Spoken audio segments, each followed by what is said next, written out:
बोलो श्री सत्यनारायण भगवान की जय। भक्तगण, मैं श्री सत्यनारायण भगवान की महापावन कथा कहने जा रही हूँ। जो भी भक्तगण इस कथा को सुनेगा वह इस कथा को पूरी सुने, क्योंकि पूजा सत्यनारायण भगवान की कभी भी अधूरी नहीं छोड़ते। तो सबसे पहले अपने बाएं हाथ में थोड़े से चावल ले, मन में श्री सत्यनारायण भगवान का ध्यान करें और इस कथा का श्रवण करें। तो एक बार नारद मुनि जी पृथ्वी पर आए और उन्होंने देखा कि लोग पाप में डूब गए हैं। वे वैकुंठ गए और भगवान विष्णु से उपाय पूछा। भगवान बोले कि हे नारद, सत्यनारायण व्रत करो और करवाओ, इससे सब नष्ट हो जाएंगे और घर में सुख समृद्धि का वास होगा। एक समय की बात है, काशी नगरी में एक गरीब ब्राह्मण रहता था। वह प्रतिदिन भीख मांगकर जीवन यापन करता था। एक दिन वह बहुत दुखी होकर सोचने लगा कि कब तक इस दरिद्रता को सहूँगा। उसी समय भगवान सत्यनारायण ब्राह्मण वेश में उसके सामने आए और बोले कि हे ब्राह्मण, यदि तुम मेरा व्रत करो तो तुम्हारी दरिद्रता दूर हो जाएगी। ब्राह्मण ने अगली पूर्णिमा को व्रत किया और कथा सुनी। उसके बाद धीरे धीरे उसके घर में धन धान्य बढ़ने लगा और दरिद्रता समाप्त हो गई। एक बार एक धनी व्यापारी अपनी पत्नी के साथ यात्रा कर रहा था। रास्ते में उसने सत्यनारायण व्रत का आयोजन होते देखा। पूछने पर ब्राह्मण ने उसे व्रत का महत्व बताया। व्यापारी ने भी व्रत करने का संकल्प लिया।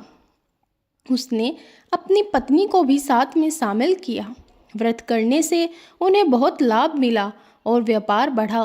परंतु एक बार यात्रा में जल्दी करने के कारण उन्होंने प्रसाद ना खाया और घर लौट आए।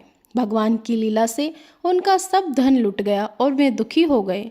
जब उन्होंने पुनः श्रद्धापूर्वक व्रत किया और प्रसाद ग्रहण किया तो उनकी सारी विपत्तियां दूर हो गई। एक बार एक राजा ने व्रत का संकल्प किया, परंतु अभिमानवश उसने कथा पूर्ण नहीं की। भगवान की परीक्षा से उसका राज्य और वैभव सब नष्ट हो गया। राजा वन में भटकने लगा और अत्यंत दुखी हुआ।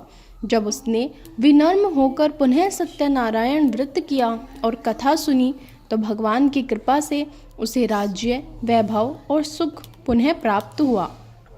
एक समय एक निर्धन लकड़हारा रोज लकड़ियां काट कर बेचता था। एक दिन उसने देखा कि नगर में सत्यनारायण व्रत हो रहा है। वह भी श्रद्धा से सहभागी हुआ और कथा सुनी।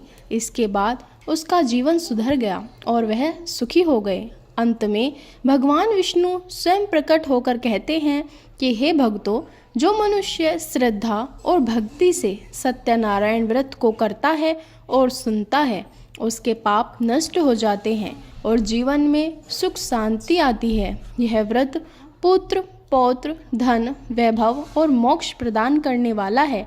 जो भी भक्त नियमित रूप से पूर्णिमा, संक्रांति, विवाह, जन्मदिन या किसी भी शुभ अवसर पर सत्यनारायण व्रत करता है, उसका जीवन सुखमय हो जाता है और अंत में विष्णु लोक को प्राप्त करता है। बोलो श्री सत्यनारायण भगवान।